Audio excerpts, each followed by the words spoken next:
కానీ ముఖ్యమంత్రి గారు ఏం చేస్తున్నారు సార్ ఇక్కడ లేచి ఓ 4 పేర్లు చదివి అధ్యక్ష మీ ప్రభుత్వం మీద ప్రజలకు నమ్మకం లేదు. ఎందుకంటే రేవంత్ రెడ్డి గారు మీరే చెప్పినారు సమగ్ర కుటుంబ సర్వే జరిగినప్పుడు తమరిచ్చిన ఉపన్యాసమే మొత్తం యూట్యూబ్లో ఉంది, అన్ని టీవీలలో ఉంది. ఏమన్నారు సార్ ఆ రోజు? ఆ ముఖ్యమంత్రి చెప్తాడు సరే ఎవరు పడితే వాళ్ళు వచ్చి మీ ఇంటికి వచ్చి వివరాలు అడిగితే ఇచ్చేస్తారా, అవలగాలు దివానాగాలు ఇచ్చేస్తారా అని మాట్లాడింది రేవంత్ రెడ్డి గారు, మేం కాదు. మీరు చెప్పిన మాటలనే ఎన్యూమరేటర్లకు చూపెట్టి చెప్పినారు మేము ఇయ్యము మీకు వివరాలు, 57 రకాల వివరాలు అడుగుతున్నారు, ఎట్లిస్తాము మీరే అన్నారు ఆనాడు. ఎవరు పడితే వాళ్ళకి ఇచ్చేస్తామా వివరాలు అని మాట్లాడింది, అదే చూపెట్టి అడిగింది. అధ్యక్ష వాస్తవం ఏంటంటే అధ్యక్ష సమగ్ర కుటుంబ సర్వే 2014లో జరిగింది. శాంతికుమారి గారు ఉన్నారు, రామకృష్ణారావు గారు ఉన్నారు, సందీప్ కుమార్ సుల్తానియా గారు ఉన్నారు. అప్పుడు ఇదే అధికారుల అధ్యక్ష, అప్పుడెవరు వేరే లేరు. సమగ్ర కుటుంబ survey I'm saying this on record, I worked as a minister for 9.5 years. Yes చేసింది మొత్తం ప్రభుత్వ అధికారులే, చేపించింది ప్రభుత్వమే.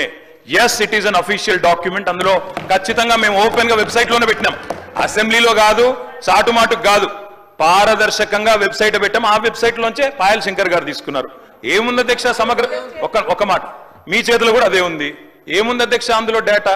తేడా ఏంటంటే కేసీఆర్ గారి ప్రభుత్వానికి కాంగ్రెస్ ప్రభుత్వానికి అధ్యక్ష సమగ్ర కుటుంబ సర్వేలో పాల్గొన్న కుటుంబాల సంఖ్య 1,03,00,000 కుటుంబాల అధ్యక్ష, 1,03,95,000.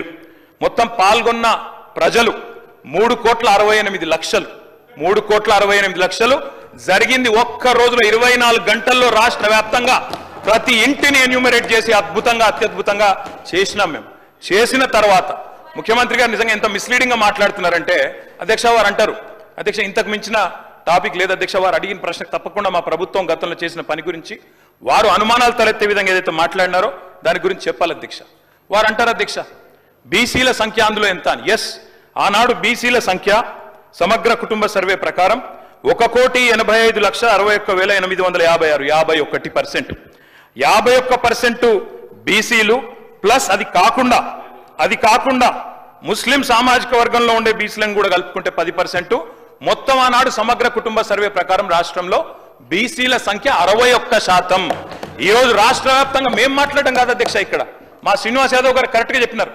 మీ కాంగ్రెస్ పార్టీ ఎమ్మెల్సీ చెప్తున్నాడు బయట దీన్ని తగలబెట్టండి, ఇంకా ఆయన గలీజ్గా మాట్లాడింది నా మాట అన్న, తగలబెట్టండి అన్నాడు.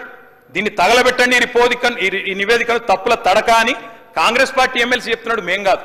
రాష్ట్ర వ్యాప్తంగా బలహీన వర్గాల సంఘాలు చెప్తున్నాయి. ఏమని చెప్తున్నాయి అధ్యక్ష?